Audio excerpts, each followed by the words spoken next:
Hello friends, welcome back to substantive learners. इस channel पे आपका एक बार फिर से स्वागत है। जैसे कि आप थंबनेल में देख चुके हैं, this video is regarding career options for commerce students specially after class 12th। So let's get started with the video. Video की स्टार्टिंग में दोस्तों मैं आपसे एक बात शेयर करना चाहूँगी कि इस वीडियो को बनाने का पर्पस हमारा सिर्फ ये नहीं था कि हम आपको बता पाएँ कि क्या-क्या करियर ऑप्शंस या क्या-क्या कोर्सेज़ आपके पास अवेलेबल हैं if you belong to this field. बल्कि कहीं न कहीं ये आपको ये समझाना भी था कि एक करियर बिल्डिंग में क्या-क्या एलिमेंट्स इम्पोर्टेंट होते हैं। जब आपको एक कोर्स चूज़ कर रहे होते हैं, तो क्या-क्या चीज़ें आपके दिमाग में होनी चाहिए और आपकी जो ड्रीम जॉब है, आपका जो भी ड्रीम करियर है, उसको पाने के लिए क्या-क्या प्रोसेस इन्वॉल्व होगा, क्या-क्या स्टेप्स इन्वॉल्व होगा। तो ये एक वीडियो आप एक तरीके से काउंसलिंग वीडियो भी समझ सकते हैं। तो this is going to be a little longer video as compare to the other videos, क्योंकि वो नॉलेज आपको कहीं न कहीं हर जगह, हर वेबसाइट पे मिल सकती है। ऐसे कई और वीडियोज़ हैं जहाँ पर आपको ये नॉलेज मिल सकती है कि क्या-क्या कोर्सेज़ अवेलेबल हैं। So this video is going to be a little descriptive. We are planning to guide you to understand, to give you a better understanding of how this whole career planning and career building works. So जो पहली slide आप अपने सामने देख सकते हैं वो है course, job and career. Generally हम ये वर्ड्स बहुत इंटरचेंजेबली यूज़ करते हैं, also because these are very synonymous word. इन शब्दों की कड़ी आपस में बहुत स्ट्रांगली जुड़ी हुई है। तो हमें समझना है कि ये शब्द आपस में क्या मीनिंग रखते हैं और क्यों इन्हें हमेशा हम इकट्ठे देखते हैं। क्यों हमारे लिए ये एक ही मीनिंग, हमें ऐसा क्यों लगता है कि इनका एक ही मीनिंग है। तो दोस्तों, अगर मैं अपना ही एग्जांपल आपको देके बताना चाहूँ, तो मुझे शुरू से टैक्सेशन की फील्ड में इंटरेस्ट था, तो मैंने अपना करियर वहाँ बनाया। उस फील्ड में करियर बनाने के लिए मैंने बीकॉम एंड एमबीए किया, मेजर्स इन फाइनेंस। मेरी जॉब जो इस समय है वो एक एनालिस्ट की है and I am working in that job. So ये 3 चीज़ों का फ़र्क आप समझ सकते हैं। ये 3 चीज़ें एक दूसरे से इंटरकनेक्टेड हैं। Through the help of my course, I could be in a career where I pictured myself, and I'm currently in the post of analyst.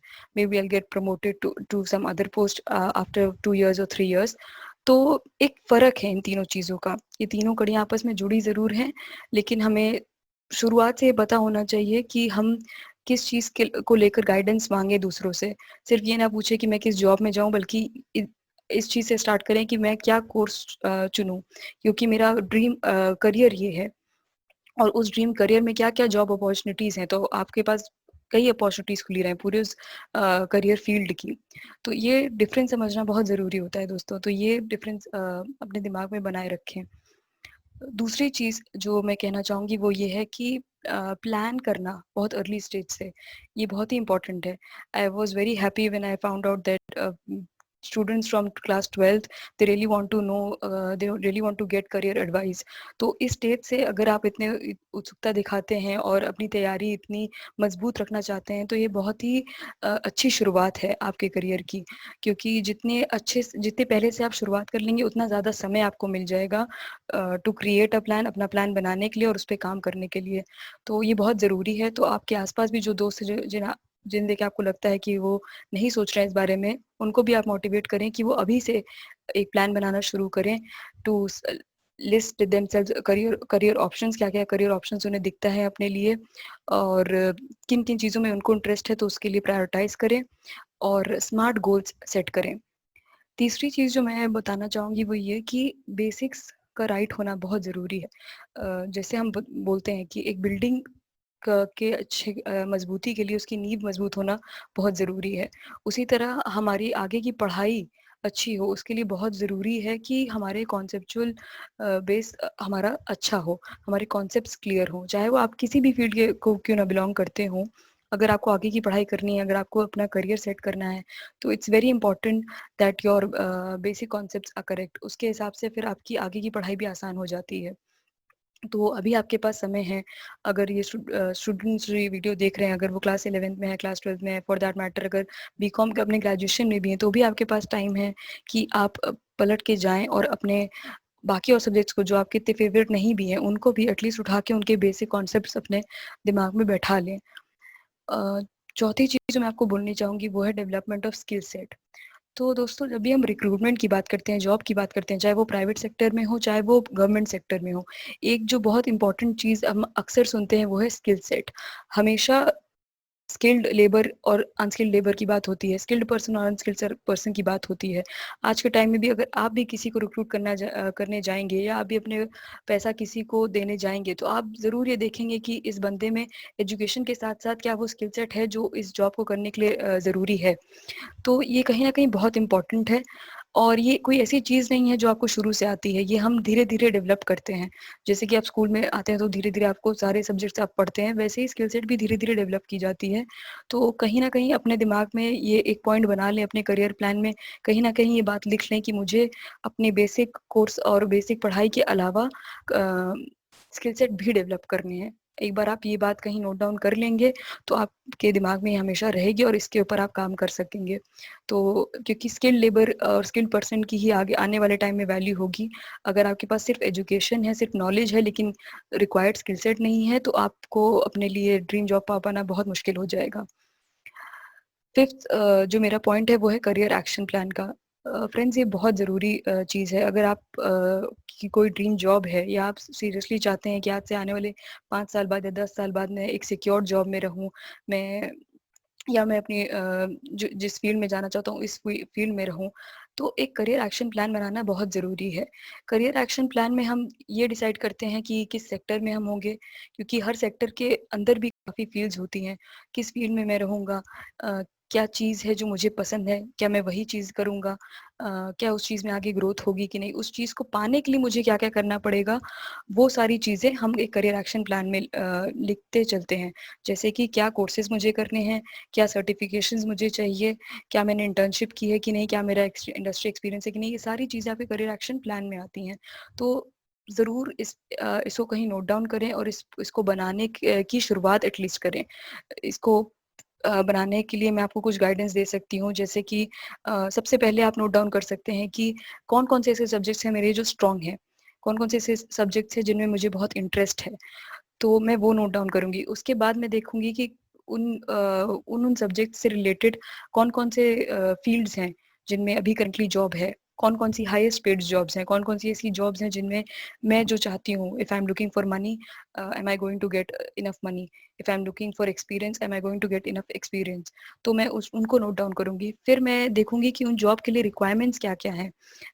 अगर उस जॉब के लिए मुझे एक कंप्यूटर स्किल्स मेरी बहुत अच्छी होनी चाहिए, तो क्या करंटली मेरी कंप्यूटर स्किल्स अच्छी हैं? अगर नहीं है, तो मैं उसके लिए अपने आप को कुछ टाइम दूँगी कि मैं 2 साल का टाइम देती हूँ, इस 2 साल में मैं अपनी कंप्यूटर स्किल्स स्ट्रॉन्ग करूँगी। तो जब आप इस तरह का कोई प्लान बनाते हैं दोस्तों, तो आपको पता चल जाता है कि आपके पास स्टेप्स हो जाते हैं कि मुझे ये चीज़ें आगे करनी हैं। तो इसे कहते हैं प्लान्ड वे में आगे बढ़ना, प्लान्ड वे में अपने ड्रीम करियर को बनाना।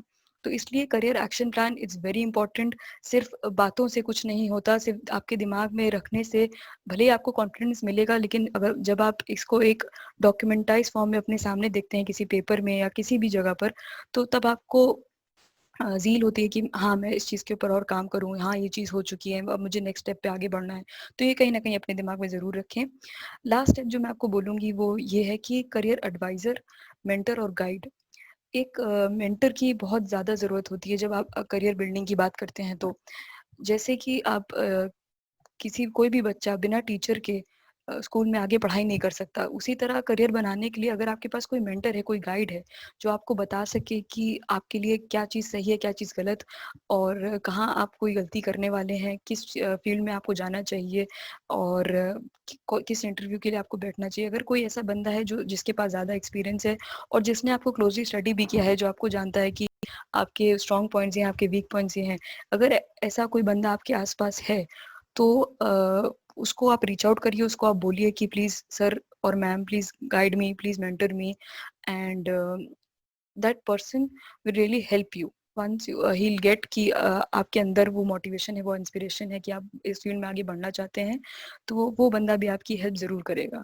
तो ऐसे एक मेंटर, ऐसे गाइड की ज़रूरत आपको ज़रूर होगी। आज आपको रियलाइज़ हो ना हो आने वाले 2 से 3 साल में ज़रूर होगी, क्योंकि कई बार ऐसे होता है कि अब तक क्लास 12 तक तो हम अपने दोस्तों के सहारे रहते कि या तो हमारे टीचर्स हमें कुछ ना कुछ बता देंगे, अगर टीचर्स ना भी बता पाएँ तो एटलीस्ट हमारे दोस्त हमारी हेल्प कर देंगे।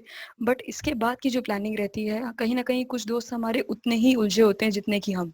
तो हम उन पे सोली डिपेंड नहीं कर सकते। हमें कोई ऐसा बंदा चाहिए जो सेम फील्ड को बिलॉन्ग करता हो और एटलीस्ट सिमिलर फील्ड को बिलॉन्ग करता हो और उसका एक्सपीरियंस हमसे ज़्यादा हो। तो तब जाके आपके करियर बिल्डिंग में वो हेल्प कर पाएगा। तो ऐसे बंदे को ढूँढते रहिए। अगर आस-पास आपके दिखे तो आप उसके कनेक्ट में रहिए, उसको समझाइए कि वो आप उनको उनको मेंटर की तरह देखते हैं और आप चाहते हैं कि वो आपको आपके करियर बिल्डिंग में गाइड करें। दोस्तों इसी के साथ हम वीडियो में कॉमर्स की फील्ड के लिए जो वीडियो है उस पे आगे बढ़ते हैं।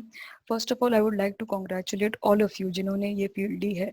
कॉमर्स फील्ड एक बहुत ही अच्छी फील्ड है इन terms of job, in terms of growth, in terms of learning, क्योंकि इस फील्ड के अंदर कई और फील्ड्स हैं जैसे कि आप देख सकते हैं इस स्लाइड में। And this field provides you with so many options. आपके लिए बहुत ढेर सारे ऑप्शंस खुले होते हैं और ये फील्ड बस ग्रो की ही जा रही है। उसका बेसिक रीज़न आप खुद जानते हैं, बिजनेस के बिना या पैसे की लेन देन के बिना कोई चीज़ आज के ज़माने में पॉसिबल नहीं है। तो हर दिन हमारे लिए अपॉर्चुनिटीज़, हर दिन हमारे लिए कोई नए दरवाजे खुल रहे हैं। कॉमर्स फील्ड हर दिन हमारे लिए कुछ नया लेकर आ रही है और हमारा भी ये कर्तव्य बनता है कि हम भी अच्छा करके इस फील्ड की तरफ कंट्रीब्यूट करें।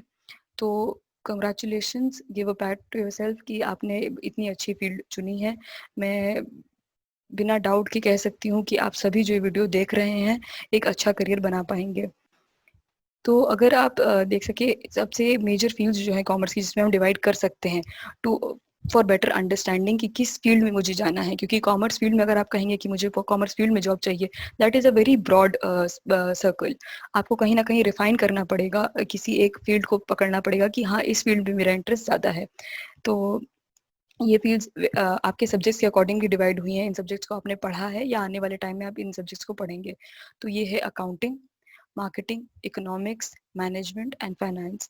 फाइनेंस के ही और एलिमेंट्स हैं हमारे पास जो कि इन्वेस्टमेंट्स, बैंकिंग एंड इंश्योरेंस। तो आप अपने सब्जेक्ट से भी रिलेट कर पा रहे होंगे और ये सोच पा रहे होंगे कि कौन सा सब्जेक्ट आपका मनपसंद है। तो क्या आपकी कुछ अलाइनमेंट उसी की तरफ जा रही होगी कि अगर इकोनॉमिक्स मेरा फेवरेट सब्जेक्ट है तो कहीं ना कहीं मैं इकोनॉमिक्स में भी अपना करियर बना सकता हूँ। तो उसी के लिए ये रिफाइन किया जाता है ये फील्ड अदर फील्ड्स में। स्टार्ट करते हैं करियर फील्ड से। Similar to your course fields, commerce की अदर फील्ड्स करियर्स भी सिमिलर वे में डिवाइड होते हैं आपके banking, investments, insurance, capital market, company secretary, accounting and taxation, cost and work accountant, cost and management accountant, actuaries, certified financial planners. ये कुछ top careers हैं इस टाइम पर जो फील्ड में हैं कॉमर्स के। इसके अलावा भी और बहुत से करियर्स हैं बट ये मैं बताना चाहती थी स्पेशली क्योंकि ये आपके कहीं ना कहीं आपके टॉप लिस्ट में होने चाहिए कि इन चीज़ों में काफ़ी जॉब्स आ रही हैं, इनमें काफ़ी स्कोप है। तो please look out for these career options. फिर मैं स्टार्ट करना चाहूँगी टॉप कोर्सेज इन कॉमर्स से, क्योंकि आप सभी अभी जस्ट 12th किया है आप लोगों ने और आप यही सोच रहे हैं कि मैं आगे क्या कोर्स के लिए अप्लाई करूं। तो सबसे पहले तो मैं आपको बस एक सिंपल बाइफिकेशन बताना चाहूँगी कि क्या-क्या चीज़ें होती हैं। जैसे कि मैंने बताया ये more of a career planning है एंड उसके साथ-साथ हम बाकी चीज़ें भी बात करेंगे। तो सबसे पहले मैं आपको इस स्लाइड के बारे में एक बार बताना चाहूँगी। जो पहला आप कॉलम देख रहे हैं this is your regular academic qualifications. इसमें सारे आपके ग्रेजुएट और पोस्ट ग्रेजुएट प्रोग्राम्स और या हायर स्टडीज़ ली गई हैं जो कि काफ़ी कॉमन है, काफ़ी फेमस हैं। और मुझे लगता है कि most of the commerce students इन्हें ही चूज़ करते हैं। इसके बारे में हम डिटेल में आगे बात करेंगे, लेकिन ये आपकी बेसिक एकेडमिक क्वालिफिकेशंस है। इसके आगे जो दूसरा कॉलम आप देखते हैं वो है बीएफएसआई क्वालिफिकेशंस या वोकेशनल कोर्सेज। जैसे कि दोस्तों मैंने अपनी दूसरी स्लाइड में ये बात कही थी कि स्किल सेट डेवलप करना काफ़ी इंपॉर्टेंट है। तो उस स्किल सेट को डेवलप करने के लिए जो चीज़ें रिक्वायर्ड होती हैं वो होती है सर्टिफिकेशन कोर्सेज, डिप्लोमा कोर्सेज, जो कि एक तरीके से आपको प्रैक्टिकल नॉलेज देते हैं, इंडस्ट्री का एक्सपीरियंस देते हैं। तो मार्केटिंग फील्ड वालों के लिए, जो जो लोग आगे चल के मार्केटिंग फील्ड में जाना चाहते हैं, उनके लिए कहीं न कहीं ये इंटर्नशिप के थ्रू आसान हो जाता है, क्योंकि वो सीधे इंडस्ट्री में उतर पाते हैं इंटर्नशिप के थ्रू या लाइव प्रोजेक्ट्स के थ्रू वो ये चीज़ें कर पाते हैं। लेकिन जो फाइनेंस के बच्चे हैं, जो बच्चे फाइनेंस के सेक्टर में जाना चाहते हैं, फाइनेंस या अकाउंटिंग, उनके लिए थोड़ा मुश्किल है, क्योंकि आपको कोई अपने इनकम स्टेटमेंट या अपनी बैलेंस शीट कोई भी कंपनी यूँ ही हाथ में नहीं थमा देगी कि लीजिए आप इस पे काम कर लीजिए, इससे सीख लीजिए। तो इसी वजह से जितने भी आपके चाहे वो स्टॉक मार्केट हो, चाहे वो फाइनेंस की और नॉलेज हो, और कोई फाइनेंस एनालिस्ट का कोई कोर्स हो, इस सब के लिए कहीं न कहीं certification courses, diploma courses available हैं ऑनलाइन। बहुत ज़्यादा इनकी क्वांटिटी है। इस टाइम पर अगर आप देखें ऑनलाइन प्लेटफ़ॉर्म्स पे कई कोर्सेज़ हैं, सर्टिफिकेशंस हैं, इनमें से कुछ फ्री हैं, कुछ के लिए आपको पैसे देने पड़ेंगे। लेकिन ये वो कोर्सेज़ हैं जो आपको आपकी फ़ील्ड की और करीब ले आएँगे और एक एज बना के दे देंगे आपको, एक ऐसे बंदे से जिसने सिर्फ एकेडमिक क्वालिफिकेशंस की होगी और एक ऐसे बंदे ने जिसने एकेडमिक क्वालिफिकेशन के साथ-साथ ये वोकेशनल कोर्सेज़ या ये सर्टिफिकेशंस भी किए होंगे, तो उनका एक एज होगा। आप भी जानते हैं, अगर आप इंटरव्यू ले रहे होंगे किसी बंदे का और आपको कोई ऐसा बंदा दिखेगा जिसके पास नॉलेज है, बेसिक एकेडमिक क्वालिफिकेशंस हैं उसकी, और आपके पास दूसरा बंदा है जिसके पास नॉलेज है बेसिक एकेडमिक क्वालिफिकेशंस, उसके साथ-साथ उसने ये वोकेशनल कोर्सेज़ भी कर रखे हैं, तो ऑब्वियसली आप भी उन्हें ज़्यादा प्रेफ़रेंस देंगे। तो ये वोकेशनल कोर्सेज़ आपके ना सिर्फ एजुकेशन के लिए, आपके बेसिक अंडरस्टैंडिंग के लिए अच्छे हैं, बल्कि आपके जॉब ऑप्शंस की चांसेस भी बढ़ा देते हैं। उसके बाद हम आते हैं प्रोफेशनल कोर्सेज़ पे। प्रोफेशनल कोर्सेज़ के बारे में मैं गारंटी ले सकती हूँ कि आप लोगों ने ऑलरेडी बहुत कुछ सुन रखा होगा। Chartered accountant, company secretary, cost and work accountant. इस स्पेसिफिक टॉपिक को लेकर ये एक वीडियो और आने वाला है इसी प्लेटफ़ॉर्म पर, जो कि खुद एक सीए लेंगी, ताकि आपको इसके बारे में ज़्यादा नॉलेज मिल पाए, क्योंकि chartered accountant, company secretary, these are some courses which are very deep, which require a long period of time to be understood. तो and these are very famous and courses, and they have their own reason to for being famous, क्योंकि ये professional courses आपको सीधे आपकी job की तरफ ले जाते हैं। ये बाकी क्वालिफिकेशन से काफ़ी अलग हैं। इनके नाम में ही आपको समझ में आता है, these are प्रोफेशनल कोर्सेज। आपको जैसे ये कोर्सेज ख़त्म करते हैं, आप एक प्रोफेशनल बन जाते हैं। तो इनको इस कोर्स के लिए, इनको समझाने के लिए आपके इसी प्लेटफॉर्म पे एक अलग वीडियो आएगा। चौथा जो मैं क्वालिफ़िकेशन की बात कर रही हूँ, वो है एनालिस्ट क्वालिफ़िकेशंस। दोस्तों, मुझे बताने की ज़रूरत नहीं है कि डेटा और टेक्नोलॉजी इस टाइम पर कितना बड़ा रोल प्ले करती हैं। जैसे-जैसे चीज़ें ऑनलाइन प्लेटफ़ॉर्म पे आती जा रही हैं, वैसे-वैसे डेटा हमारे सामने बहुत बढ़ता चला जा रहा है। लोग अलग-अलग प्लेटफ़ॉर्म से अलग-अलग चीज़ें यूज़ करते हैं। एक बंदे के कई-कई अकाउंट्स होते हैं। सो डेटा बढ़ता चला जा रहा है। टेक्नोलॉजी हर साल इनोवेट हो रही है। फॉर दैट मैटर हर महीने कुछ ना कुछ हम नए इनोवेशंस देखते हैं। तो ऐसे टाइम पर कॉमर्स फील्ड भी इससे अलग नहीं है, बल्कि ई-कॉमर्स एक बहुत बड़ा पार्ट है हमारे फील्ड का। तो कहीं न कहीं ये भी हमें ध्यान में रखना है कि अगर हम किसी भी फील्ड में जा रहे हैं, और एटलीस्ट हमें टेक्नोलॉजी और हमें डेटा के बारे में पूरी नॉलेज हो, तो इसके बारे में भी हम ज़रूर बात करेंगे। लास्ट मैंने मेंशन किया हुआ है रिस्क मैनेजमेंट क्वालिफिकेशंस। हालाँकि ये समव्हाट सिमिलर है to the courses we have talked so far, but मैंने इसको अलग से इसलिए रख रखा है क्योंकि इस टाइम पर, during this crisis time, it has become even more important for the companies out there to lower down their risk। जैसे कि आप सभी जानते हैं कि हमारी इकोनॉमी भी एक थोड़े स्लो डाउन के थ्रू, फॉर दैट मैटर पूरा वर्ल्ड एक इकोनॉमी स्लो डाउन के थ्रू गुजर रहा है। तो ऐसे में कंपनीज की एक मोटिव होती है कि हम अपना रिस्क फैक्टर थोड़ा कम कर दें, ताकि हमारे लॉस होने के चांसेस थोड़े कम हो जाए और स्टेबिलिटी आ जाए, क्योंकि इकोनॉमी में स्टेबिलिटी नहीं है, कहीं ना कहीं उनको अपने फर्म की ग्रोथ में तो स्टेबिलिटी बनानी ही पड़ेगी। तो ऐसे टाइम पर इस तरह के कोर्सेज और ज़्यादा इंपॉर्टेंट हो जाते हैं। So anybody who is doing their BCom और their graduation, for them this is a good chance to pick up some financial risk management और सर्टिफाइड रिस्क मैनेजर कोर्स, क्योंकि आपने अगर ये कोर्स किए हैं, इस टाइम पे पिक किए हैं, तो आपको जॉब पाना और आसान हो जाएगा। तो इसलिए मैंने इसको भी एक अलग से टैब में रखा हुआ है। तो दोस्तों, इसके आगे बढ़ते हैं। हम बात करते हैं regular academic qualification undergraduate programs की। मेरे ख्याल से ये स्लाइड 12th स्टूडेंट्स के लिए सबसे ज़्यादा इंपॉर्टेंट है कि अंडर ग्रेजुएशन में हम क्या चुनें। तो कहीं न कहीं अब तक मैंने जितनी बातें की हैं, ये सारी आपको एक पिक्चर देने के लिए थी कि कितना डीप जाता है करियर प्लानिंग का प्लान, कितना डीप जाता है, क्या क्या चीज़ें उसमें इन्वॉल्व होती हैं। लेकिन हम शुरुआत कहाँ से करते हैं? अंडर ग्रेजुएट कोर्सेज से। 12th के बाद सबसे पहला जो डिसीजन हमें लेना रहता है वो होता है कि हम कौन सा अंडर ग्रेजुएट प्रोग्राम ले। तो मैं यहाँ 2-3 उन अंडर ग्रेजुएट प्रोग्राम्स के बारे में बात करूँगी जो कि काफ़ी फेमस हैं और कैसे आप उनकी तैयारी करें। फर्स्टली मैं बात करना चाहूँगी बैचलर्स ऑफ कॉमर्स की। सबसे ज़्यादा फेमस प्रोग्राम कॉमर्स फील्ड वालों के लिए होता है बैचलर ऑफ कॉमर्स। अब बीकॉम की अगर हम बात करें तो बीकॉम जनरल, बीकॉम ऑनर्स और बीकॉम एलएलबी, ये इन 3 तरीके का बीकॉम हम जनरली इंडिया में करते हैं। बीकॉम जनरल और बीकॉम ऑनर्स की अगर हम बात करें तो दोनों में ज़्यादा फ़र्क नहीं है। जो बेसिक डिफरेंस है दोनों का वो ये है कि बीकॉम जनरल में भी सेम सब्जेक्ट्स होते हैं बीकॉम ऑनर्स से। बीकॉम ऑनर्स में उन्हीं सब्जेक्ट्स को एक्सटेंसिवली पढ़ाया जाता है टू क्रिएट स्पेशलाइजेशन। इसलिए ये बेसिक फ़र्क है दोनों कोर्सेज में। बीकॉम में भी वही सेम सब्जेक्ट्स होते हैं, उनकी स्पेशलाइजेशन बस उतनी ज़्यादा नहीं होती। तो बीकॉम एलएलबी उन स्टूडेंट्स के लिए है जो कि आगे चल के अपना करियर लॉ में बनाना चाहते हैं। तो दोस्तों, दूसरा जो अंडर ग्रेजुएट प्रोग्राम जो सेकंड मोस्ट फेमस है इंडिया में वो है बैचलर्स ऑफ बिजनेस एडमिनिस्ट्रेशन। और जो कोर्सेज हैं जो इसी की तरह हैं वो हैं bachelor of business studies, bachelor of business management and bachelor of management studies.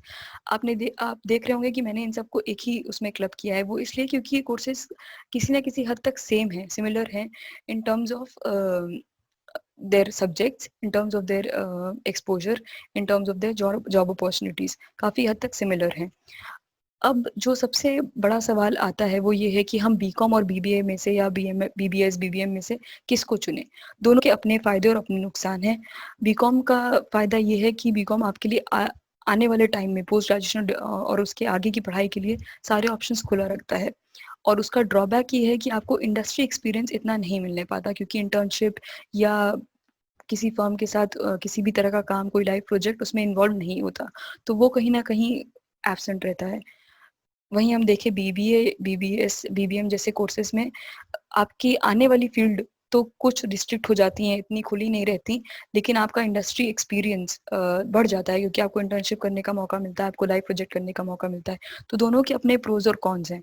आपको डिसाइड करना पड़ेगा अपने हिसाब से कि आप आगे चल के अपने ऑप्शंस ओपन रखना चाहते हैं, या कहीं अगर आप बहुत श्योर हैं कि नहीं, मुझे आगे चल के बीबीए के बाद एमबीए ही करना है और मुझे जॉब करना स्टार्ट करना है एमबीए के जस्ट बाद, तो आप बीबीए भी चूज़ कर सकते हैं। उसमें उसमें आपको पहले शुरुआत से ही इंटर्नशिप और शुरुआत से ही इंडस्ट्री एक्सपीरियंस मिलने लगेगा, तो आपके लिए आसानी हो जाएगी। तो ये प्रोज और कॉन्स मैंने आपको बता दिए हैं, ये डिसीजन आपको खुद को लेना है।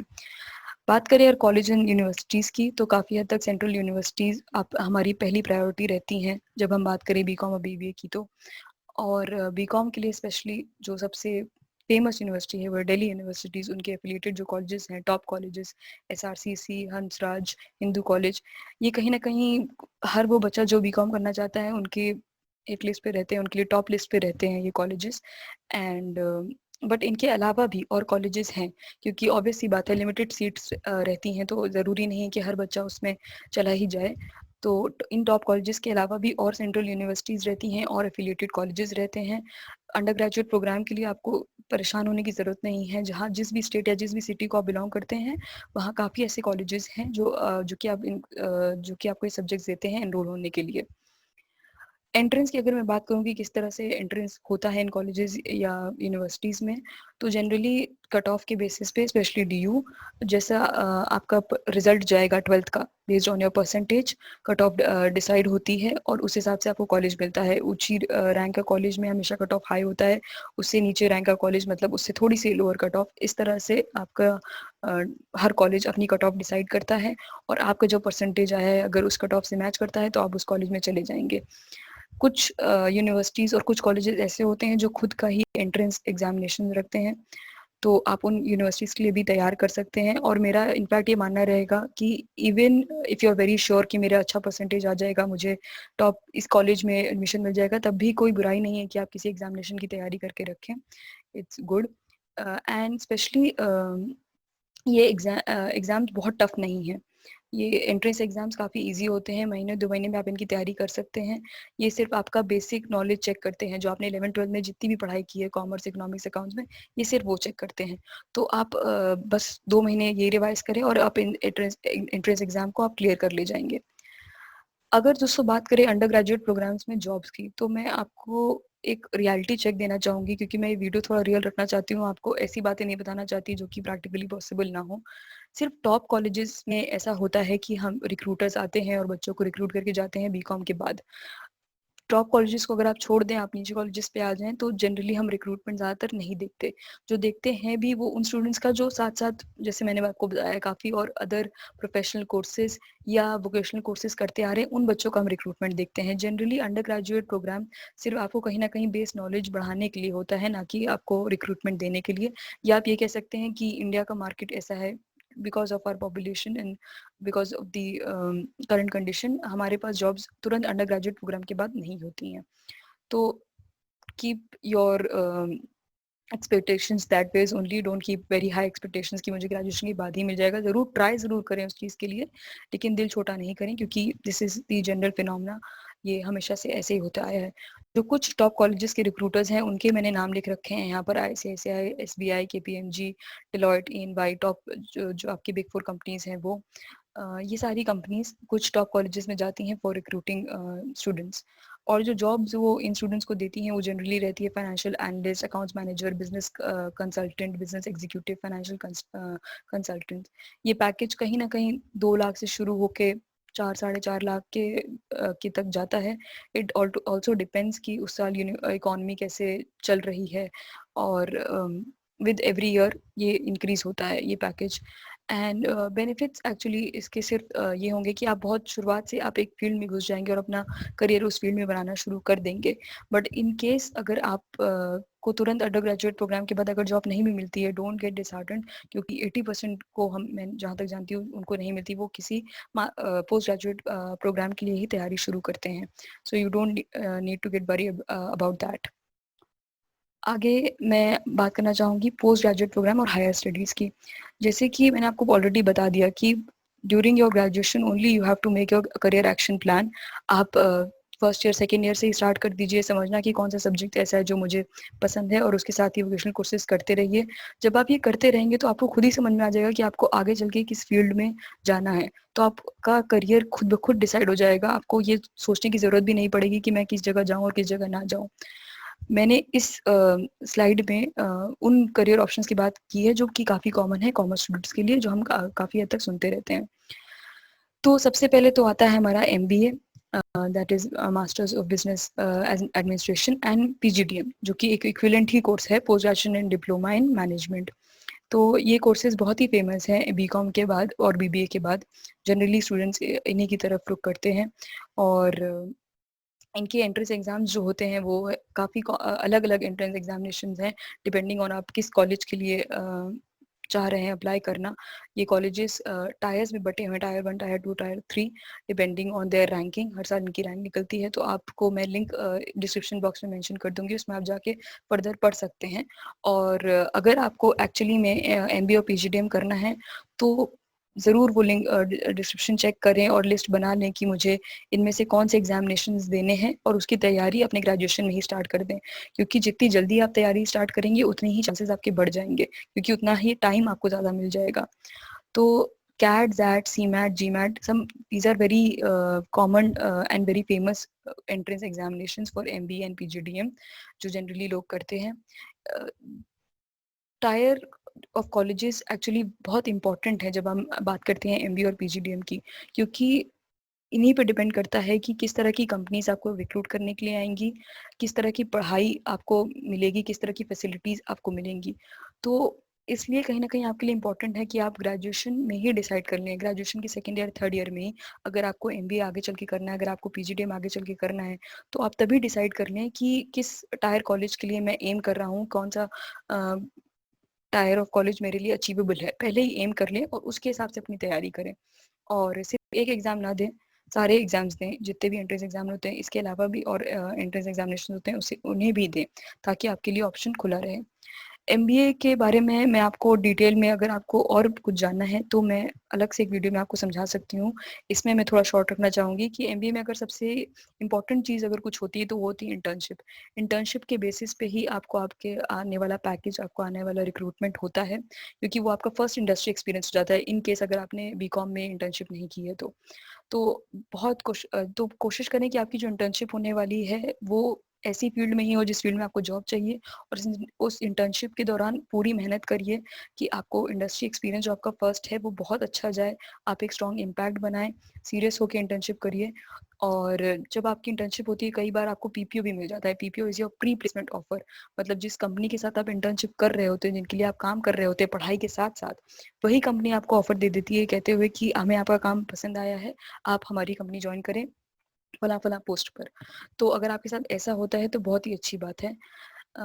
तीसरी जो मैं बात करूँगी वो है सैलरी पैकेज की। जैसे कि मैंने कहा, काफ़ी हद तक डिपेंड करता है कि आप किस टियर कॉलेज में आपने एडमिशन लिया है। उसी के हिसाब से आपकी सैलरी पैकेज आप एक अंदाज़ा लगा पाएँगे कि कितने तक का पैकेज मुझे लगेगा। और सबसे ज़्यादा इंपॉर्टेंट बात जब हम एमबीए के बारे में बात करते हैं, एमबीए या पीजीडीएम के बारे में, वो है ROI, that is return on investment. क्योंकि ये कोर्सेज सस्ते नहीं हैं, काफ़ी महंगे हैं, specially for a middle class person these courses are really costly. And reason है उनका क्योंकि ये आपको सीधे इंडस्ट्री एक्सपीरियंस देते हैं और रिक्रूटमेंट के चांसेस देते हैं। बट आपको ये डिसीजन लेने से पहले कि मुझे इस फील्ड में उतरना है कि नहीं, आपको ये जान लेना होगा कहीं ना कहीं कि मेरा रिटर्न कितना होगा। अगर मैं 5 लाख 6 लाख लगा के ये कोर्स करूँगा, क्या मैं सेकेंड ईयर के बाद जब कंपनीज आएंगी क्या मैं उतने की जॉब ले पाऊंगा या नहीं ले पाऊंगा, ये जानना आपके लिए बहुत ज़रूरी है। तो ये कुछ एलिमेंट्स हैं जो अगर आप एमबीए के लिए प्लान कर रहे हैं तो अपने पास नोट डाउन करके रखें। इनमें से किसी भी जगह आपको प्रॉब्लम आती है तो प्लीज़ कमेंट सेक्शन में मेंशन करें, हम इसको लेकर और डिटेल में भी वीडियो बना सकते हैं। दूसरी में जो मास्टर पोस्ट ग्रेजुएशन प्रोग्राम की बात करूँगी वो है एमकॉम। मोस्टली जो बच्चे गवर्नमेंट जॉब्स की तैयारी कर रहे हैं या हायर स्टडीज़ की तैयारी कर रहे हैं वो इस कोर्स को चुनते हैं, मास्टर्स ऑफ कॉमर्स को। बहुत ही अच्छा कोर्स है क्योंकि आपकी जो नॉलेज आपने जो भी बिल्ड की है बैचलर्स ऑफ कॉमर्स में, वो आपकी और स्ट्रांग हो जाती है मास्टर्स ऑफ कॉमर्स में, specially if you are trying to do PhD and become professor. अगर आप उस लाइन में जाना चाहते हैं तो ये बहुत अच्छा कोर्स है to build up your knowledge. इसके लिए भी आपका कहीं ना कहीं बीकॉम से मिलते जुलते आपके एंट्रेंस एग्जामिनेशंस होते हैं, सेम यूनिवर्सिटीज़ होती हैं, कई बार आपको मेरिट पे लेते हैं और कुछ कुछ बार आपके लिए अलग अलग एंट्रेंस एग्जामिनेशंस होते हैं। Same form same pattern, BCom की जो आपकी नॉलेज है वही टेस्ट होगी, उसके हिसाब से जो भी आपका स्कोर आएगा उस हिसाब से आपको कॉलेज मिलेंगे। तो चौथी जो हम बात करते हैं वो है सबसे ज़्यादा हायर स्टडीज़ की, दैट इज़ पीएचडी। अगर आपको असिस्टेंट प्रोफेसर या प्रोफेसर लेक्चरशिप में जाना है तो काफ़ी लोग पीएचडी करते हैं। तो मैंने कुछ कुछ कॉलेजेस के नाम कर रखे हैं। अगर आपको पीएचडी इन कॉमर्स मैनेजमेंट, सबसे ज़्यादा प्रचलित टॉपिक है ये for commerce students, PhD in commerce and management. और कुछ कॉलेजेस मैंने लिख रखे हैं जो कि काफ़ी फेमस हैं फॉर इस पीएचडी।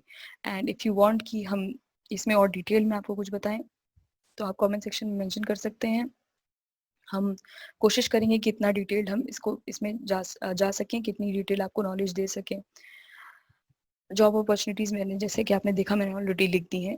एमकॉम में मैं आपको बताना चाहूँगी कि थोड़ा-सा जॉब अपॉर्चुनिटीज़ आपके लिए कम हो जाती हैं क्योंकि कंपनीज़ वहाँ से रिक्रूट नहीं करती इतना ज़्यादा। तो गवर्नमेंट जॉब्स के ऑप्शंस आपके लिए खुल जाते हैं, लेकिन बाकी प्राइवेट सेक्टर के लिए आपके ऑप्शंस थोड़े से कम हो जाते हैं।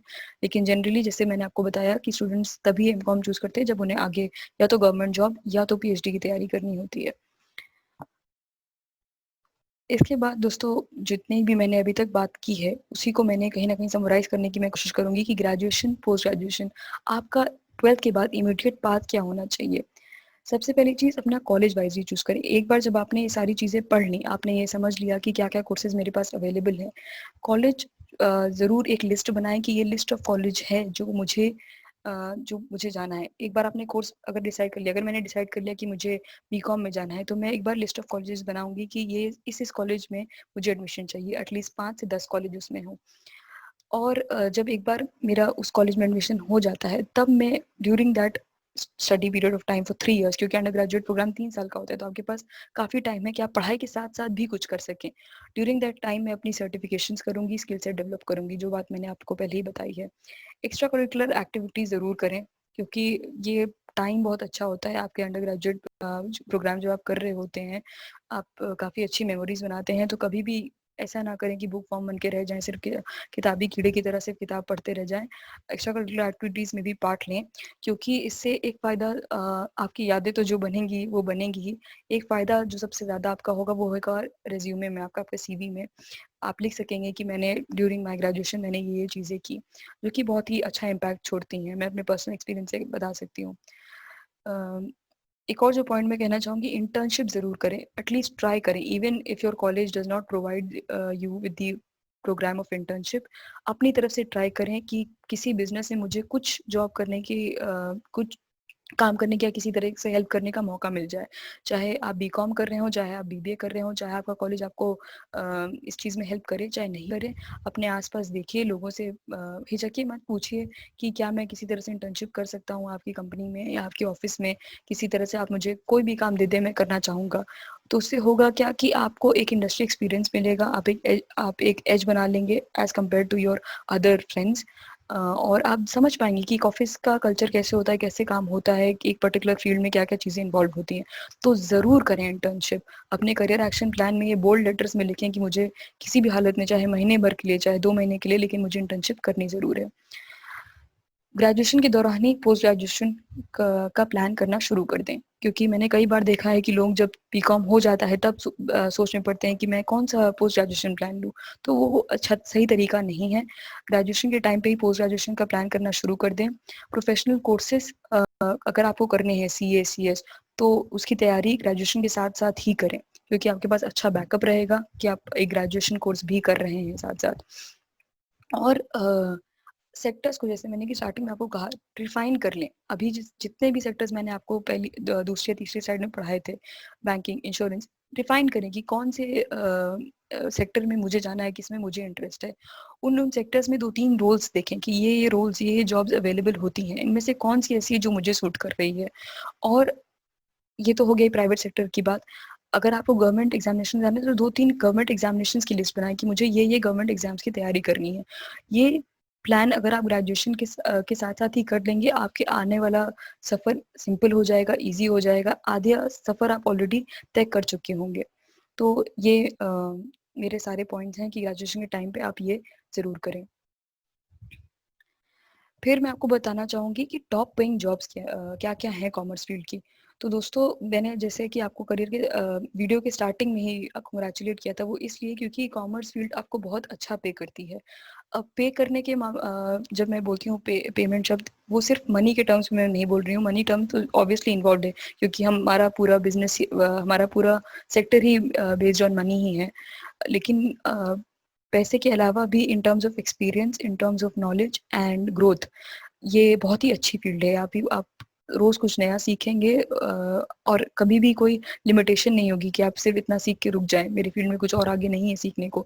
हर रोज़ कुछ ना कुछ इनोवेशन होगी, हर रोज़ आपको कुछ ना कुछ नया सीखने को मिलेगा। अगर आपको अपनी फ़ील्ड में लग रहा है कि आपने सब कुछ सीख लिया, तो कोई ना कोई नई फ़ील्ड ऐसी होगी जहाँ पर आपको कुछ नहीं आता होगा और आप नया सीख पाएँगे। जो टॉप पेइंग जॉब्स हैं, जिन पे अगर आपको आगे चल के काफ़ी अच्छा पैसा कमाना है, काफ़ी अच्छा आपको एक्सपीरियंस चाहिए, तो इन जॉब्स पे अपनी नज़र रख सकते हैं, जो कि है chartered accountant, investment banker, chartered financial analyst, chartered public accountant, actuary, cost accountant, professional accountants, retail managers जिनको मार्केटिंग में जाना है उनके लिए, company secretary and personal financial advisers. ये कुछ टॉप पेइंग जॉब्स हैं हमारे फील्ड की। इनमें से आपको किसी के बारे में भी और डिटेल नॉलेज चाहिए तो ज़रूर कमेंट सेक्शन में मेंशन करें, हम आपको अपनी तरफ से जितना हो सकेगा और इलैबोरेट करने की कोशिश करेंगे। बात करते हैं एक्चुअलीज़ की। जैसा कि आपने देखा कि ये one of the top paying jobs है। मैंने इसको इसलिए सेपरेटली अलग करके रखा है क्योंकि काफ़ी कम लोग हैं इंडिया में जो ये करने की कोशिश करते हैं या करने का ट्राई करते हैं। जबकि मुझे लगता है कि अगर स्टार्टिंग से लोगों को बताया जाए, लोगों को नॉलेज में डाला जाए, तो वो ज़रूर ट्राई करेंगे। And this is one of the very good paying jobs in terms of money and in terms of respect too. अगर आप ये कोर्स क्लियर कर लेते हैं, आप एक बहुत अच्छी पोजीशन पे चले जाएँगे। तो ये इंस्टीट्यूट एक्चुअलीज़ इन इंडिया के द्वारा ये एग्जामिनेशन किया जाता है। लिंक इसमें भी मेंशन है और मैं नीचे डिस्क्रिप्शन में भी आपको मेंशन कर दूँगी। इस कोर्स के लिए आपको कॉमर्स के अलावा, कॉमर्स और इकोनॉमिक्स की बेसिक नॉलेज के अलावा मैथ्स और स्टैटिस्टिकल नॉलेज में आप बहुत तेज़ होने चाहिए। आपकी मैथ्स बहुत तेज़ होनी चाहिए, तभी आप इसके एग्ज़ाम्स को, क्योंकि 15 एग्ज़ाम्स होते हैं, तभी क्लियर कर पाएँगे। जो फील्ड्स इसमें इन्वॉल्व होती हैं वो होती हैं life insurance, general insurance, health insurance, reinsurance companies, pension funds, investment and risk management. तो दोस्तों, जिन लोगों को नहीं पता है कि एक्चुअलीज क्या है, मुझे एक अंदाजा है कि आप लोगों को पता होगा, लेकिन जिन लोगों को नहीं पता है उनको मैं बताना चाहूँगी, एक तरीके से के फाइनेंशियल एस्ट्रोलॉजर्स भी कहा जाता है इनको, कि एक तरीके के पंडित जो आगे का आपका जो भी होने वाला है उसको अभी एस्टिमेट कर लें। तो इसलिए इस तरह के फील्ड्स में इनको जॉब ज़्यादा मिलती है, लाइफ इंश्योरेंस, जनरल इंश्योरेंस, क्योंकि आपको अंदाज़ा लगाना पड़ता है, आपको ये कैलकुलेट करना पड़ता है और कंपनीज को बताना पड़ता है कि इस जगह पैसा लगाएं, इस जगह पैसा नहीं लगाएं, या ये कंपनी खरीदें, ये कंपनी ना खरीदें। ये वैल्यू करते हैं हर एक चीज़ को। और some of the courses which can get you closer to this particular job is BCom honours and maths honours. तो अगर आपको ये कोर्स करना है तो BCom ऑनर्स आप कर सकते हैं, या मैथ्स ऑनर्स कर रहे हो तो भी आप इस फील्ड में अपनी लिए जॉब बना सकते हैं। कुछ बड़ी कंपनीज जो एक्चुअली इसको हायर करती हैं वो EY, McKinsey, health insurance companies. मैं आपको बताना चाहूँगी दोस्तों, पैकेज जो मैंने लिख रखा है स्टार्टिंग 4 to 5 लाख, ये तब है जब आप 3 से 7 कोर्सेज अराउंड क्लियर कर चुके हों। जब आप सारे कोर्सेज क्लियर कर लेते हैं तो ये पैकेज जम करके 15-20 लाख, कभी कभी उससे भी ऊपर जाता है। और क्योंकि हमारे इंडिया में एक्चुअली इसकी इतने इतने बच्चे नहीं हैं जो एक्चुअली क्लियर करें, जिन्होंने क्लियर किया है अभी तक, क्वांटिटी काफ़ी कम है, इसलिए आप पैकेज भी आपको काफ़ी अच्छा मिल जाता है। So if you really have the interest, there are people out there who are really interested in earning more money and the people who are good in maths। तो अगर आप ऐसे स्टूडेंट हैं तो प्लीज़ मेरी आपसे रिक्वेस्ट रहेगी, इस पे ज़रूर एक नज़र डालें। फिर आते हैं हम इन्वेस्टमेंट बैंकिंग पे। अगर आपको इन्वेस्टमेंट से रिलेटेड और बिजनेस से रिलेटेड इन सब चीज़ों में मज़ा आता है तो ये एक करियर है जो कि आपको बहुत अच्छा पे करता है, आपको रोज़ कुछ नया सीखने को मिलेगा, आपको पैसे भी अच्छे मिलेंगे, तो ये करियर आप बना सकते हैं। आपका रोल इसमें होता है to raise capital, perform financial advisory, underwriting और क्लाइंट को एडवाइस करना कि आप क्या बिजनेस खरीदें और बेचें। तो आपको सुनने में ही लग रहा होगा कि कितना एनालिसिस, कितनी अच्छी जॉब है ये करने के लिए। और जो जो जॉब्स आपको इसके अंडर में मिलती हैं इन्वेस्टमेंट बैंकिंग के अंदर में, वो होती है मर्जर्स एंड एक्विजिशंस। आप लोगों को हेल्प कर सकते हैं बिजनेसेस को to merge and to acquire other businesses. Underwriting का आपको काम मिल सकता है प्राइवेट इक्विटी और वेंचर कैपिटल, मतलब आपको नए बिजनेस को पैसा ला के देना है प्राइवेट इक्विटी के थ्रू, वेंचर कैपिटल के थ्रू, उसकी आपको जॉब मिल सकती है। कहीं ना कहीं इंटर्नशिप्स इसकी स्टार्ट होती है 20,000 से, और जब तक आप कोर्स करते हैं तो 10 लाख तक आपका पैकेज जा सकता है, इसके भी ऊपर जा सकता है डिपेंडिंग ऑन कि आपको किस कंपनी ने हायर किया है। कई बार आपके खुद के भी स्टेक होते हैं तो आप खुद भी पैसा अर्न कर रहे होते हैं, प्रॉफिट अर्न कर रहे होते हैं।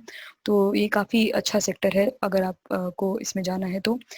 तरीके क्या क्या हैं इसमें जानने के लिए, जनरली लोग एमबीए के दौरान इंटर्नशिप करते हैं जब उनको पीपीओ यानी कि प्री प्लेसमेंट ऑफर मिलता है।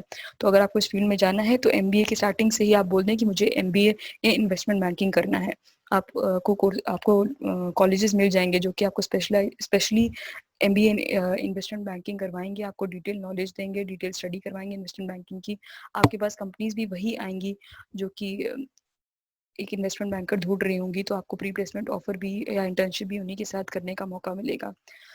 सीए भी कहीं ना कहीं इन चीज़ों के लिए ट्राई कर सकते हैं, क्योंकि आप एक कंपनी की फाइनेंशियल की स्टडी करते हैं तो आपको कहीं ना कहीं आइडिया होता है कंपनी की फाइनेंशियल मॉडल के बारे में, ग्रोथ के बारे में। तो उनके लिए भी ये करियर ऑप्शन ओपन होता है। 6 महीने की इंटर्नशिप के बाद उन्हें ईयरली कॉन्ट्रैक्ट पे भी रखा जाता है, तो उनके लिए भी ऑप्शन ओपन है।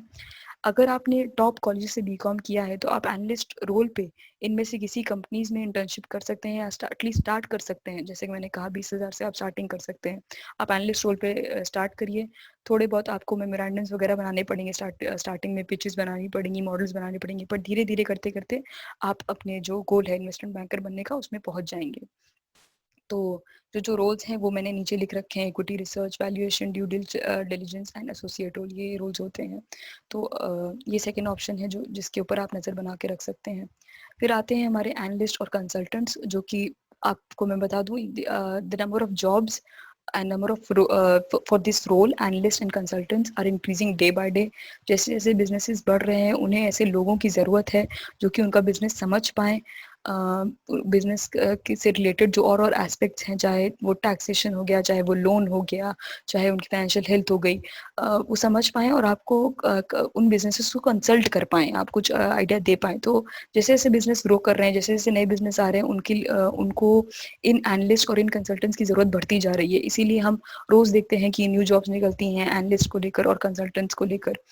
तो इनको इस जॉब को पाने के लिए आपको क्या-क्या करना रहेगा, आप एमबीए कर सकते हैं फाइनेंस में एंड बीकॉम के दौरान आप इंटर्नशिप कर सकते हैं फाइनेंस फील्ड में। Internships will play a very important role. जैसे कि मैंने आपको बताया, ये ग्रोइंग मार्केट है, क्योंकि जैसे-जैसे बिजनेस बढ़ रहे हैं, जैसे-जैसे बिजनेस की ग्रोथ बढ़ रही है, वैसे-वैसे ये जॉब अपॉर्चुनिटीज़ भी बढ़ रही हैं। आपको क्या करना पड़ेगा इसमें, आपको मार्केट की स्टडी करनी पड़ेगी, एनालिसिस करना पड़ेगा, उनके बिजनेसेस की प्रॉब्लम्स को सॉल्व करना पड़ेगा, आपको एक सोल्यूशन लाना पड़ेगा उन बिजनेसेस के लिए, जिस चीज़ से भी वो उलझे हुए हैं, उस चीज़ को सॉल्व करने के लिए। सैलरी आपकी वेरी करती है डिपेंडिंग ऑन कि कौन सी कंपनी आपको ले रही है, किस एनालिस्ट रोल पे आपको ले रही है, कितना साल आपको एक्सपीरियंस का हुआ है, उस पे आपकी सैलरी डिपेंड करेगी। 25,000 से स्टार्टिंग होते होते ये 80,000 तक जाती है, उससे ऊपर भी जा सकती है डिपेंडिंग ऑन किस कंपनी में आप हैं और कितनी जल्दी आपकी ग्रोथ हो रही है। तो अगर आपको सेफ साइड प्ले करना है, अगर आपको देखना है कि मुझे जॉब चाहिए ही चाहिए और जल्दी, जितनी जल्दी हो सके उतनी जल्दी चाहिए, तो आप अपनी नज़र इस जॉब पे रख सकते हैं। फिर मैं बात करूँगी अकाउंटेंसी की। जैसे मैंने आपको पहले ही बता दिया है, ये एक ऐसा टॉपिक है जो ऑलरेडी एक सीए कवर करेंगी इसी प्लेटफॉर्म पर। तो मैंने बस लिस्ट कर दिया है accountant, executive, chartered accountant, company secretary, cost accountant, ये सारे जॉब रोल्स होते हैं if you are good in accounts and if you want to make your career in accountancy. तो ये सारे ऑप्शंस आप अपने लिए खुले रख सकते हैं। इनके अलावा कुछ ऐसे कोर्सेज भी हैं जो इंटरनेशनल हैं, जो आप कर सकते हैं, सीपीए वगैरह, ये वगैरह, लेकिन अगर उनके बारे में आपको बात करनी है, थोड़ा और समय चाहिए रहेगा हमें, तो आप कमेंट सेक्शन में मेंशन कर सकते हैं इस बारे में। उसके बाद जो बचता है वो है topic banking, insurance and stock market. ये एवर ग्रोइंग सेक्टर है दोस्तों। मैं आपको बताना चाहूँगी, बैंकिंग हम हमेशा से देखते आ रहे हैं, ग्रो करता जा रहा है, इंश्योरेंस हमें हमेशा से ग्रो करता आ रहा है, स्टॉक मार्केट में लोग इन्वेस्ट करते आते हैं, कभी कम होता है, कभी ऊपर होता है, लेकिन ये इन सेक्टर्स में जॉब रहती हैं, मोर और लेस रहती हैं। जैसे जैसे बैंक प्राइवेटाइज होते जा रहे हैं, थोड़ा फॉर्मेट चेंज हुआ है, थोड़ा बेसिक स्ट्रक्चर चेंज हुआ है जॉब्स का, लेकिन these are few sectors which you can keep in mind, which are some safe sectors जहाँ जॉब होंगी आने वाले टाइम में। तो एक तो हो गया कि आप अपने जो ग्रेजुएशन कोर्स कर रहे हैं, पोस्ट ग्रेजुएशन कोर्स कर रहे हैं, उसके अलावा अगर आपको स्पेसिफिकली इन इन सेक्टर्स में जॉब चाहिए, तो आप diploma in banking and finance कर सकते हैं। कुछ इंश्योरेंस कोर्सेज हैं, वो आप कर सकते हैं। दोस्तों, आपको याद होगा, मैंने जब स्टार्टिंग में आपको स्लाइड दिखाई थी जहाँ आपको ग्रेजुएशन प्रोग्राम्स और आपको वोकेशनल कोर्सेज दिखाए थे, वहाँ एनसीएफएम और एनआईएसएम सर्टिफिकेशन कोर्स की मैंने बात की थी।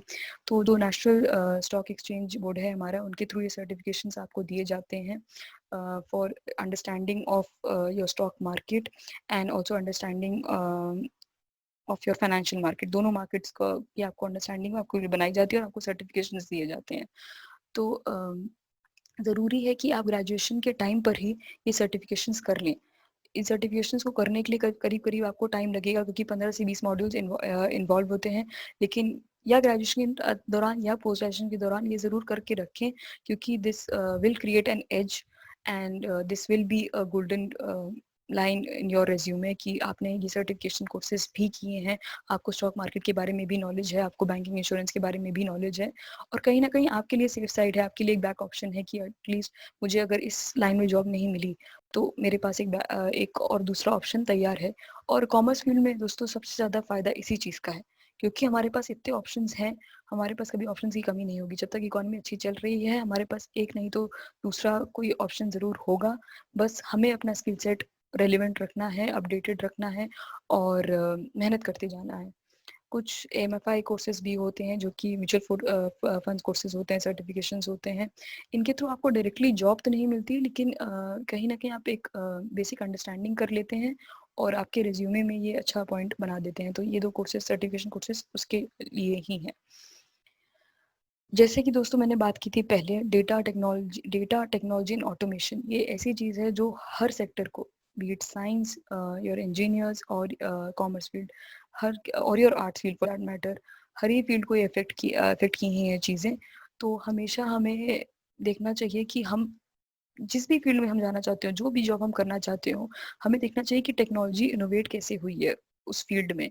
क्या ऐसी चीज़ें थी जो पहले मैनुअली होती थी उस सेम जॉब में?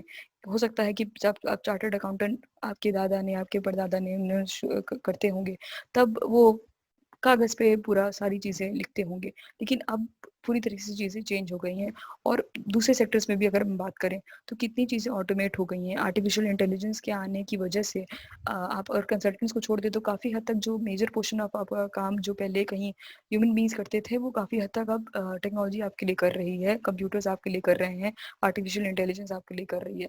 तो एक लेटर स्टेज पे जब आप पोस्ट ग्रेजुएशन कर चुके हों और अपनी जॉब के लिए सोच रहे हों, तब ये ज़रूर ध्यान रखें कि जिस भी फील्ड में आप जा रहे हैं उसमें टेक्नोलॉजिकल इनोवेशन ने क्या रोल प्ले किया है पिछले 2 से 3 सालों में।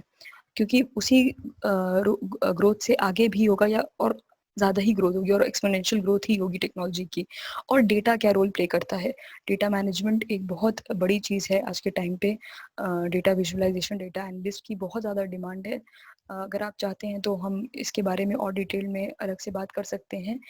लेकिन मैं आपको ज़रूर ये बोलूँगी कि इसके बारे में जाकर थोड़ा-सा रिसर्च करें, थोड़ा-सा पढ़ें कि डेटा साइंस क्या है, क्या चीज़ें हैं, डेटा विजुअलाइज़ेशन क्या है, डेटा एनालिस्ट क्या है, क्या का कोर्स क्या है और इससे रिलेटेड भी सर्टिफिकेशन कोर्सेज़ आपके पास रहते हैं, जहाँ आपको समझ में आएगा कि डेटा को किस-किस तरीके से हर फील्ड वाले लोग यूज़ करते हैं to come to a decision to understand better about their field. तो कहीं न कहीं अपनी during your free time, please research about these terms and try to understand and try to take some genuine interest in these things, because these are the things which are going to be next like our future. the तो इन चीज़ों पे ज़रूर नज़र रखें और ज़रूर देखें इन्हें। जैसे कि मैंने बोल दिया, have an I on the automation process in a career field. आपकी करियर फील्ड में क्या-क्या ऐसी चीज़ें हैं जो ऑटोमेट होती जा रही हैं?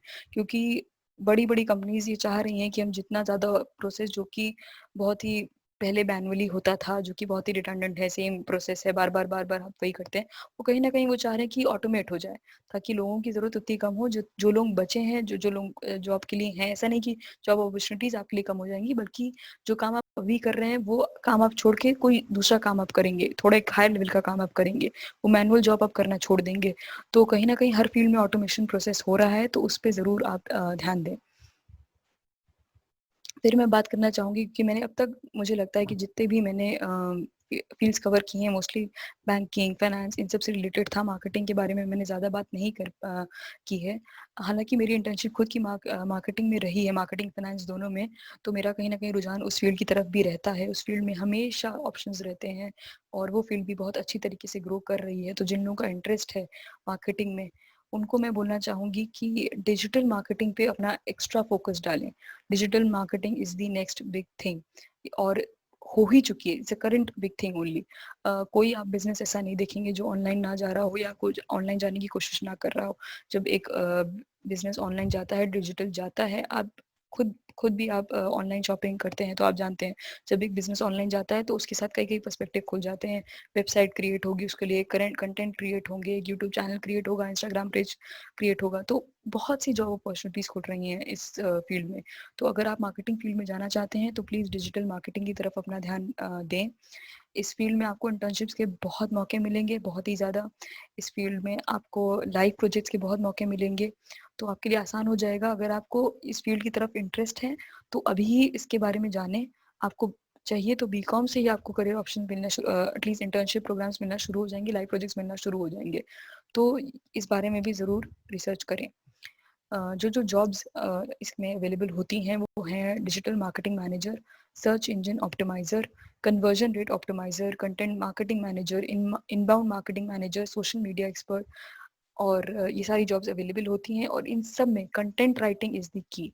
जब आप इसके बारे में और पढ़ेंगे तो आपको समझ में आएगा कि मैं क्या कहना चाह रही हूँ और इसकी इम्पोर्टेंस समझाने के लिए मैं आपको एक एग्जांपल दूँगी। भले ही मेरा करियर फाइनेंस की फील्ड में है, फिर भी मैंने डिजिटल मार्केटिंग का कोर्स कर रखा था क्योंकि मुझे ये फील्ड बहुत ही अच्छी लगती है, बहुत ही इंटरेस्टिंग लगती है इन टर्म्स ऑफ लर्निंग।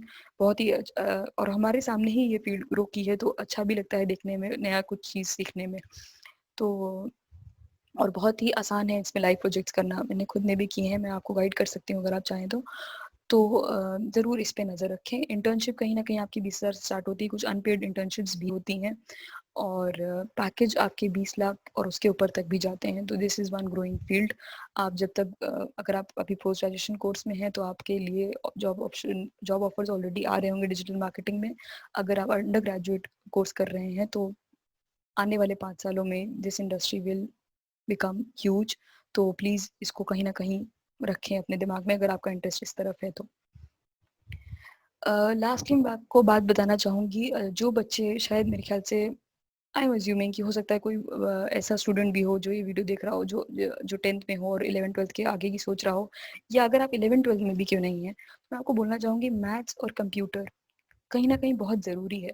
ज़रूरी ये इम्पोर्टेंट नहीं है कि आपको ये दोनों सब्जेक्ट्स बहुत अच्छे से आएँ, आप इन दोनों सब्जेक्ट्स में एक्सेल करें। लेकिन आप थोड़ा-सा बेसिक नॉलेज इन दोनों सब्जेक्ट्स की रखें। अगर आपने 12th में मैथ्स नहीं लिया है, नो प्रॉब्लम, एक बेसिक मैथ्स की बुक उठाएँ। कोई आपका दोस्त होगा जिसने मैथ्स लिया होगा कॉमर्स के साथ-साथ, उसको बोलें कि मुझे समझना है कि बेसिक मैथ्स कैसे काम करती है। नहीं भी हो रहा है तो एक कोई कोचिंग, ट्यूशन कुछ भी लगा लें। आइडिया ये है कि बेसिक मैथ्स आपको थोड़ी बहुत आनी चाहिए क्योंकि वो हर फील्ड में आपको हेल्प करेगी। आप एंड में फाइनेंस में जाना चाहते हैं, चाहे मार्केटिंग में जाना चाहते हैं, आपकी एनालिटिकल स्किल्स बढ़ा देगी कहीं न कहीं। तो प्लीज़ जब जहाँ आपने इतना कुछ किया है वहाँ ये भी एक अपना बेस स्ट्रॉन्ग कर लें, एटलीस्ट इससे डरे नहीं। काफ़ी लोग बच्चों में मैं देखती हूँ कि वो कॉमर्स विदाउट मैथ्स करते हैं तो उनके दिमाग में कहीं न कहीं डर होता है कि मैथ्स मुझे कभी नहीं करना, मुझे नहीं छूना। लेकिन उसके बिना सर्वाइव कर पाना थोड़ा मुश्किल है, तो प्लीज़ एटलीस्ट वो डर निकाल दें, थोड़ी बहुत बेसिक नॉलेज रखें मैथ्स की। कंप्यूटर के बारे में तो मैं आपको शब्दों में तो नहीं बयाँ कर सकती कि कितना इम्पोर्टेंट है आज की फील्ड में कि आपकी कंप्यूटर स्किल्स काफ़ी अच्छी हों, चाहे वो एक्सेल हो, चाहे वो पावर पॉइंट प्रेजेंटेशन स्किल्स हों, चाहे वो कोई और स्किल क्यों ना हो। कंप्यूटर स्किल्स अगर आपकी अच्छी हैं तो ही आपको जॉब मिलेगी। बेसिक रिक्वायरमेंट हो चुकी है आजकल जॉब्स की। For that matter government jobs में भी आप देखते हैं आजकल सब चीज़ कंप्यूटर्स पे ही होती हैं।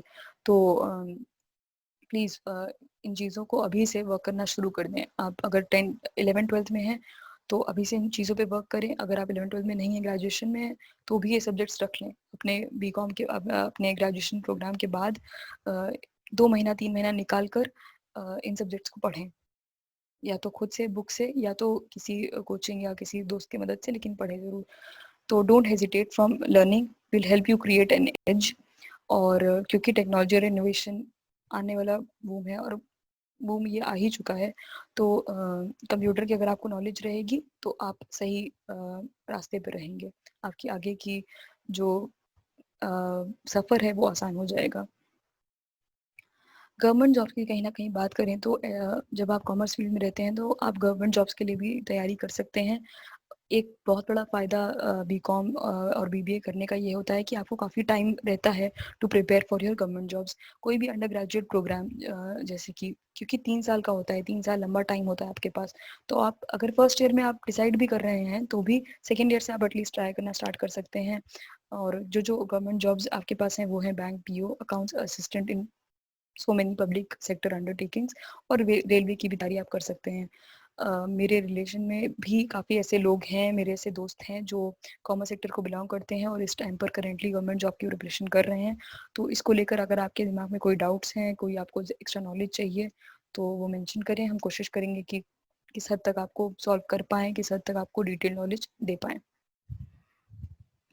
टू सम एवरीथिंग अप, मेरे को लगता है मैंने इन चीज़ों के बारे में ऑलरेडी बात कर दी है, लेकिन करियर बिल्डिंग में आपको बोलूँगी फिर से, करियर एक्शन प्लान बनाना बहुत ज़रूरी है। To choose a right field for yourself, to research about the field that you are choosing for yourself, और उसमें क्या-क्या स्किल सेट रिक्वायर्ड होती हैं उस पर्टिकुलर फील्ड में, ये जानना बहुत ज़रूरी है। बेसिक नॉलेज आपकी क्लियर होनी चाहिए। कॉन्सेप्ट्स अगर आपके नहीं ठीक है, कॉन्सेप्चुअल नॉलेज अगर आपकी कहीं न कहीं हिली हुई है, अगर जो आपको 11th-12th में जो पढ़ाया गया है वही आप भूल गए अगर, या वही आपके समझ में नहीं आए, तो आगे की पढ़ाई आपके लिए बहुत मुश्किल हो जाएगी। तो वो अगर आप किसी भी ईयर में हो, अगर आप पोस्ट ग्रेजुएशन कर रहे हो, चाहे अंडर ग्रेजुएट कर रहे हो, अगर आपको लगता है कि कहीं न कहीं आप वीक हैं, वापस जाइए, फिर से किताब उठाइए, फिर से पढ़िए।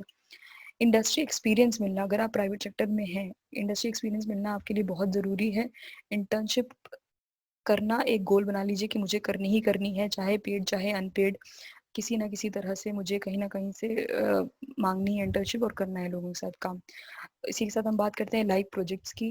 लाइव प्रोजेक्ट्स के भी कई ऑप्शन आपको मिलते हैं। जनरली हम देखते हैं कि एमबीए वालों और बीबीए वालों को ये ऑप्शन ज़्यादा मिलते हैं, बीकॉम वालों को इतने नहीं मिलते हैं।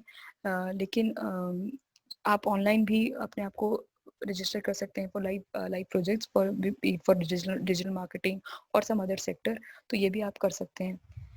एक इम्पॉर्टेंट जो मेरा पॉइंट रहेगा वो ये कि कॉमर्स फील्ड में अगर आप हैं तो प्लीज़ अपने लिए एक बैकअप बना के रखें, क्योंकि इस फील्ड का सबसे बड़ा बेनिफिट, जैसे मैंने आपको बताया, कि यही है कि आपके पास ऑप्शंस बहुत ढेर सारे हैं। तो अगर कहीं आपने बैकअप नहीं बनाया है तो आप अपने लिए ही थोड़ी सी मुसीबत खड़ी कर रहे हैं। ये कहीं आपका कॉन्फिडेंस पे कोई बात नहीं आती कि आपका ये पहले ऑप्शन पे कॉन्फिडेंस नहीं है। ये बस आपके लिए है कि आप सिक्योर फील करें, आप को दिमाग में टेंशन ना रहे कि अगर मैं ये नहीं कर पाया तो फिर मेरा क्या होगा।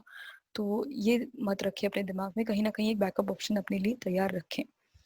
और दूसरा, फर्स्ट जॉब के लिए टारगेट अच्छे से करें। When I mean first job के लिए टारगेट अच्छे से करें, what I mean by saying कि फर्स्ट जॉब के लिए अच्छे टारगेट करें, वो ये है कि कंपनी देखें कि कौन सी कंपनी आपको रिक्रूट करना चाह रही है। अगर आपकी फर्स्ट जॉब अच्छी जगह लगती है तो आपके लिए सफ़र आगे आने वाला सफ़र आपके लिए आसान कर देती है।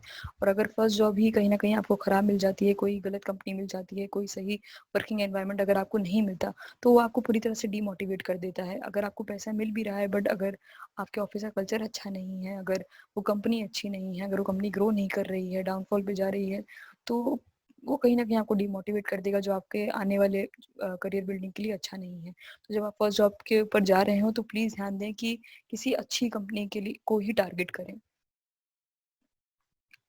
टू एंड दोस्तों, मैं ये बोलना चाहूँगी, एक्चुअली में क्या मैटर करता है, सबसे बड़ी चीज़ जो मैटर करती है वो है आपका इंटरेस्ट। मेरा जेन्युइनली यही मानना है, क्योंकि जब मैंने कॉमर्स चूज़ किया था अपने लिए, मेरे आसपास कोई ऐसा बंदा नहीं था जिसने कॉमर्स चूज़ किया हो, मतलब मेरी फैमिली में।